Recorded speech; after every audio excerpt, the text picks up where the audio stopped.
amid the chaos over TikTok in the United States, TikTok said on 19 January that it was restoring its service after President-elect Donald Trump promised to revive the app's access in the US when he returns to power on 20 January. The statement came after US users reported being able to access the Chinese-owned service's website while the far more widely used TikTok app itself did not appear to be immediately available.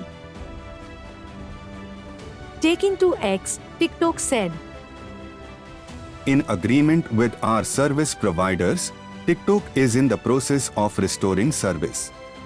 We thank President Trump for providing the necessary clarity and assurance to our service providers that they will face no penalties, providing TikTok to over 170 million Americans and allowing over 7 million small businesses to thrive. It's a strong stand for the First Amendment and against arbitrary censorship. We will work with President Trump on a long-term solution that keeps TikTok in the United States." TikTok went dark and stopped working for its 170 million American users late on 18 January before a law shutting it down on national security grounds took effect. The United States officials warned that under the Chinese parent company ByteDance, Americans' data could be misused.